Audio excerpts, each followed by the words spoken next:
Hello दोस्तों, कैसे हैं आप। ग्लोबल आर्ट एकेडमी में आपका स्वागत है। आज हम एलिफेंटा की गुफाओं के बारे में अध्ययन करेंगे। एलिफेंटा की गुफाएं। एलिफेंटा द्वीप भगवान शिव का गौरवशाली निवास स्थान और हिंदू गुफा संस्कृति का प्रतीक है।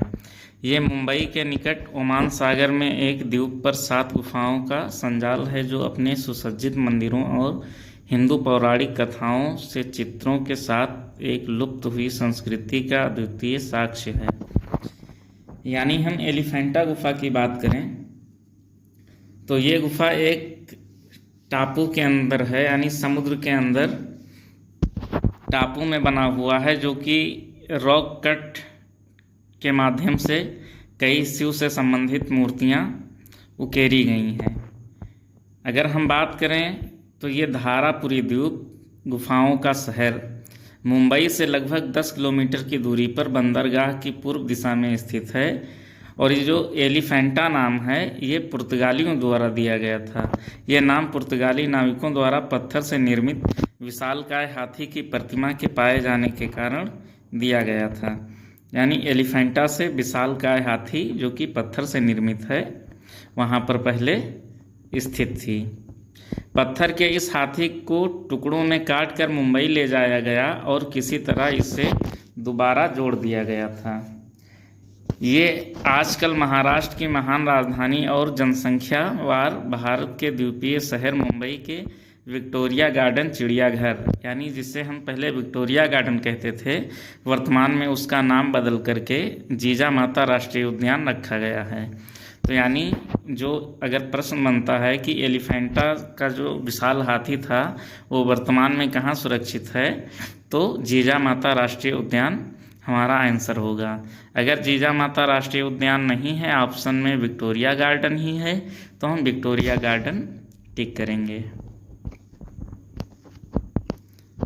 इन विशेषज्ञों के अनुसार 6वीं शताब्दी से लेकर 8वीं सदी तक इसके निर्माण कार्य का उल्लेख किया गया है। यानी अगर प्रश्न आता है कि एलिफेंटा की गुफाओं का समय काल क्या है, तो आप 6वीं शताब्दी से 8वीं शताब्दी तक मानेंगे।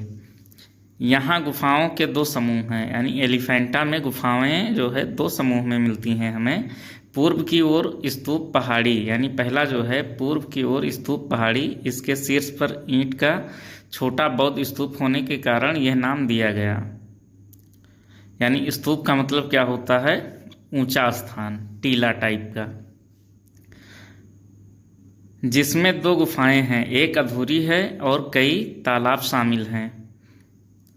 पश्चिम की ओर पत्थरों को काटकर बनाए गए 5 हिंदू मंदिरों का विशाल समूह है। यानी जो दूसरा समूह है जो पश्चिम की ओर पड़ता है, यहाँ पर पत्थरों को काट करके 5 हिंदू मंदिर जो है बनाए गए। मुख्य गुफा शिव की शोभा बढ़ाने वाली इसकी नक्काशियों के कारण सर्वत्र प्रसिद्ध है, जिससे विभिन्न कला रूपों और घटनाक्रमों में सराहा गया है, यानी इसकी तारीफ की गई है। गुफा में एक वर्गाकार ढांचे का मंडप है, जिसके किनारों की लंबाई लगभग 27 मीटर है। गुफा के बाहर विशाल हाथी की प्रतिमा होने के कारण पुर्तगालियों ने इसे एलिफेंटा नाम दिया।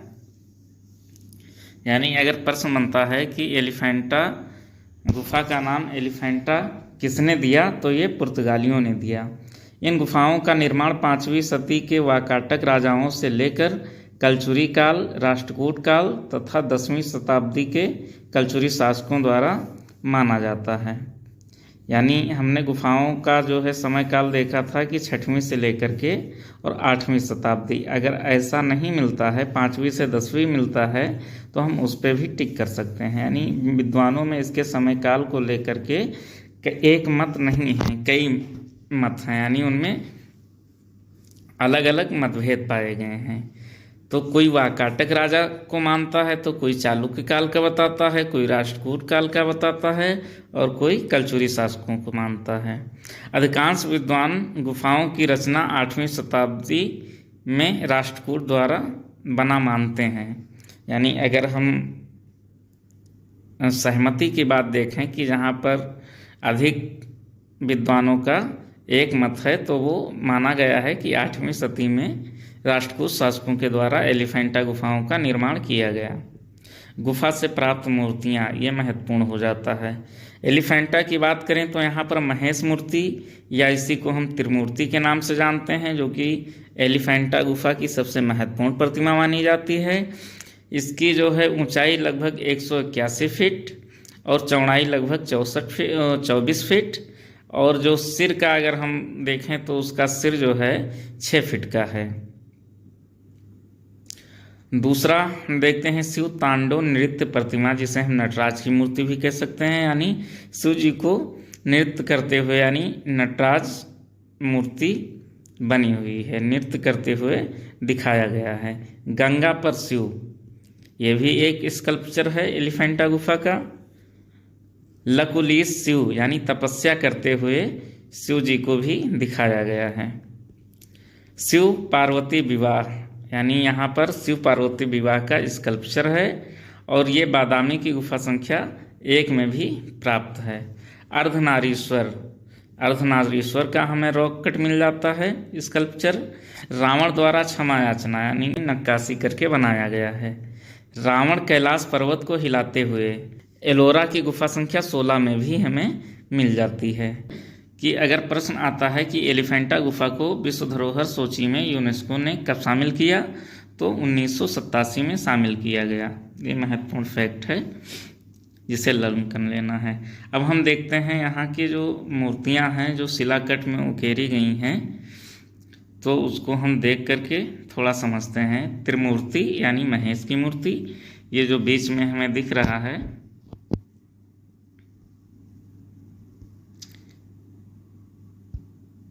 स्कल्पचर, ये त्रिमूर्ति का है।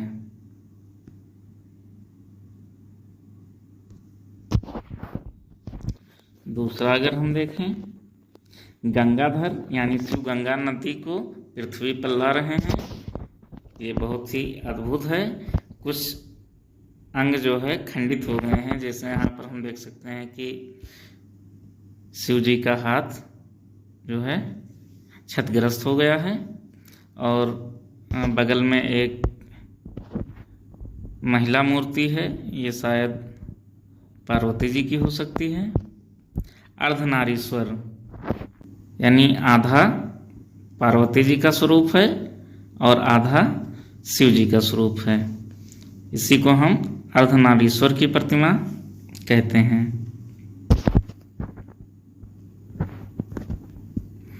अगला हम देखते हैं शिव द्वारा अंधकासुर का वध। ये भी खंडित अवस्था में है, लेकिन इसकी जो नक्काशी है वो बहुत ही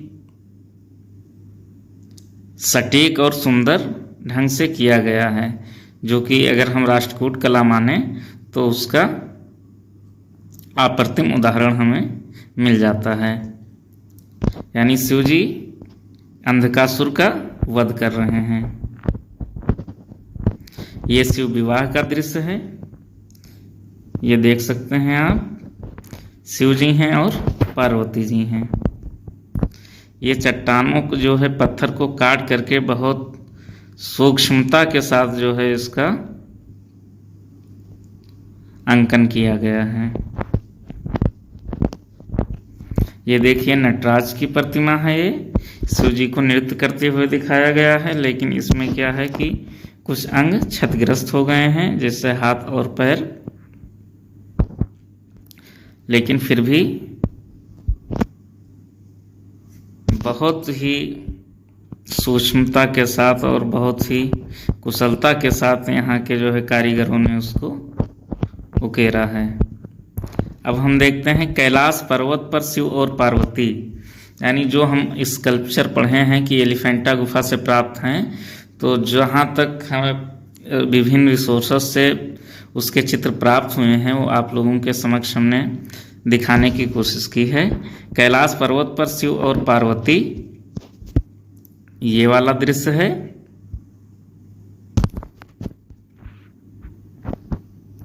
और कैलाश पर्वत को हिलाता हुआ रावण, ये आप देख सकते हैं, ये वाला दृश्य है कैलाश पर्वत को हिलाता हुआ रावण। इसके बाद में जो है योगेश्वर शिव, ये वही मूर्ति है जिसको हमने अभी पढ़ा था कि जो है शिव जी तपस्या की अवस्था में, यानी शिव जी तपस्या कर रहे हैं, इसको हम योगेश्वर शिव भी कह सकते हैं। और जो हमने पढ़ा था अभी ये लाकुलिस शिव या तपस्या करते हुए शिव, यानी हमें एलिफेंटा गुफा से जो मूर्तियां प्राप्त हैं उन्हें एकदम लर्न कर लेना है। ये परीक्षा की दृष्टि से महत्वपूर्ण है। कला से संबंधित TGT, PGT, LT grade, KVS, NVS सभी परीक्षाओं की दृष्टि से ये महत्वपूर्ण तथ्य है। और लगभग जो परीक्षा में बनने वाले प्रश्न जो है तथ्य हैं वो कवर किया गया है। यानी हमने इसका रचना काल देख लिया, यानी 5वीं से लेकर 10वीं, लेकिन अधिकांश विद्वानों का मानना है कि ये 6वीं से 8वीं शताब्दी के मध्य। अनेक विद्वान मानते हैं कि यहाँ पर चालुक्य काल और राष्ट्रकूट काल, वाकाटक और कलचुरी, इन सभी शासकों ने जो है इसमें कार्य किया है। लेकिन अधिकांश जो विद्वानों का मत बनता है उनका कहना है कि राष्ट्रकूट द्वारा एलिफेंटा का जो है शैल उत्कीर्ण और गुफाओं का निर्माण किया गया। और हम बात करें एलिफेंटा का नाम, तो एलिफेंटा का नाम जो है पुर्तगालियों ने रखा। और हमने ये देखा कि यूनेस्को में कब शामिल किया गया, तो यूनेस्को में जो है इस गुफा को 1987 ईस्वी में शामिल किया गया। और जो एलिफेंट की मूर्ति थी, सबसे बड़ी विशाल मूर्ति, तो उसको मुंबई ले जाया गया, जिसको हम विक्टोरिया गार्डन में सुरक्षित किया गया।